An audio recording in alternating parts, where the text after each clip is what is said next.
your Big Story Breakdown. Tonight's Big Story Breakdown, we're kicking off our classroom countdown. Back to school shopping underway, but how much is that school supply list really costing families?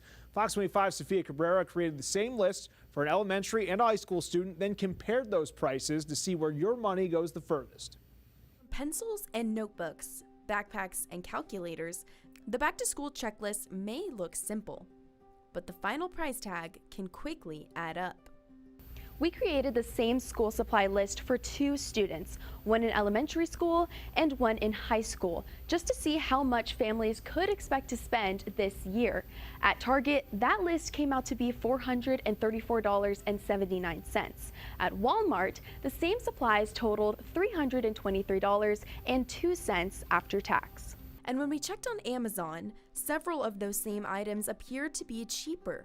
So, why are families paying more for the supplies their kids need? We spoke to Angela Hanks with the Century Foundation to better understand what's driving those higher costs.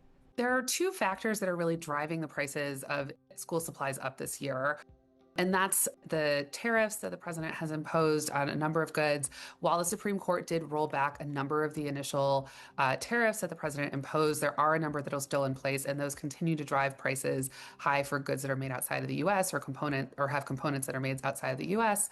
And then the second is the war with Iran. Tariffs can make imported goods more expensive due to companies paying more to bring products into the country. And conflicts overseas can also impact prices by disrupting shipping routes and raising transportation and fuel costs. Hank says higher costs can show up in more than just the price tag on the shelf, but shopping around may help families find better deals. In our comparison, the same school supply list had a different price depending on where we look. Often what we see sort of either at the same time or on the back end of that is sometimes companies use that price increase that people are expecting to raise prices even beyond what their costs have increased. When it comes to shopping online, experts say families should still take a very close look before checking out, including comparing exact items, looking at quantities, and making sure a lower price doesn't come with extra costs or fees. I think it's really important for shoppers to really look closely at what the prices are, where they're offered in different places.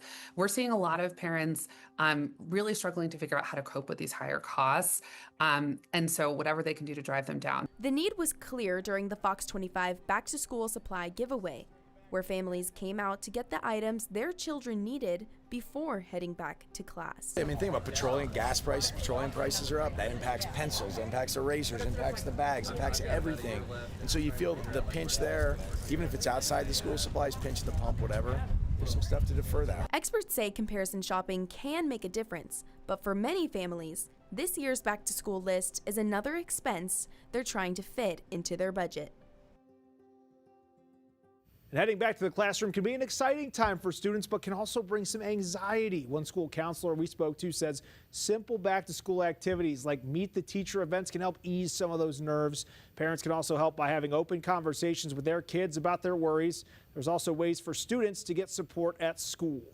There are always so many great educators, school counselors, and people around them, whether virtually or in brick and mortar, that would love to help students during this time of year. It's very important that students ask for help, communicate with these individuals.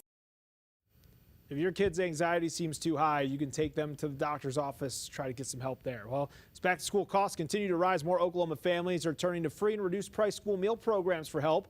School districts say applications are already on the rise this year. As Fox 25's Jair Brown looks at why educators say every eligible family needs to consider applying. Districts across the state say they're seeing that need continue to grow.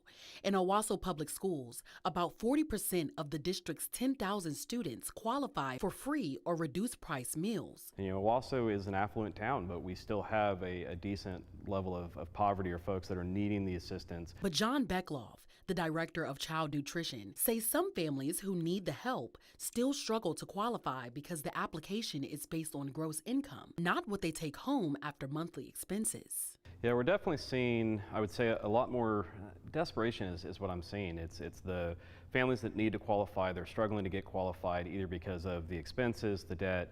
One of the things that we see is that the free and reduced application looks at gross income, not net income, and so it doesn't take into account your expenses. It just looks at income only, and so that's the flaw in the system. Beckloff says Owasso sent applications out earlier than usual this year, and they're already seeing more parents apply, including new students and first-time families who have never applied before. Now, whether it's a district with thousands of students or just a few hundred, school leaders say they're seeing the same trend. More families needing a little extra help putting food on the table. In Barnsdall Public Schools, so far, 43% of their students still depend on free or reduced meals. By the time we get applications in, that will go up to around 67. Showing this isn't just a metro issue, but one impacting rural communities as well. We do everything in a small district, and we know, like I know these families. So if I don't have the resources, I'm going to call someone to help you get what you need. Because ultimately, we need that student to be at school. We need them to be not hungry. They can't learn if they are. Districts say they encourage every family to complete a free and reduced price meal application, even if they're unsure they qualify. A change in income can mean a family is eligible this year, and those applications also help schools receive funding for programs that support students. Applications are available through your local school district, and most districts allow families to apply online. School leaders say it's worth checking to see if your household qualifies. Minco Public Schools announcing big changes to their cafeteria system. Officials say this year they're no longer using an outside food service management company. They're running their own cafeteria program in-house. They say managing the program directly allows the district to have more flexibility and to serve fresh and high-quality meals tailored specifically to the students' tastes and needs. Integris Health says the back-to-school season a good time to schedule preventative services and annual wellness visits. Common services include physicals, cancer screenings, and vaccinations. Scheduling preventative screenings now can help people stay ahead of potential health issues, avoid delays in care later in the year, and give them peace of mind as schedules become more demanding. Oklahoma County District 1 is celebrating school infrastructure projects during the back-to-school season. District 1 covers parts of Del City, Midwest City, and Oklahoma City. Officials say the county's invested nearly $378,000 in school projects the last fiscal year alone. Recent projects include a new parking lot at Epperly Heights Elementary School and a new road and improved emergency vehicle access at Carl Albert Middle School. Officials say the improvements help make schools safer, more accessible, and more cost-efficient for districts. A Republican candidate for state superintendent picking up a major endorsement today from current and local school leaders all across Oklahoma. Superintendents from districts across the state gathered in Edmond to endorse Robert Franklin in his campaign for state superintendent. Franklin told supporters his top priority would be rebuilding Oklahoma's teacher workforce, saying the state needs more qualified educators in the classroom. One superintendent says it's Franklin's decades of experience in public education that set him apart. I think his experience, he's done a wide range as far as across the gamut of public ed. Special education teacher, assistant soup, has worked with the career tech system, and just has over 40 years of experience doing what it is that we do on a daily basis. Franklin seeking the Republican nomination for state superintendent in the August 25th runoff, where he's facing candidate James Taylor. Another candidate for the state superintendent office being accused of improperly using school resources, including classroom footage in campaign advertisements.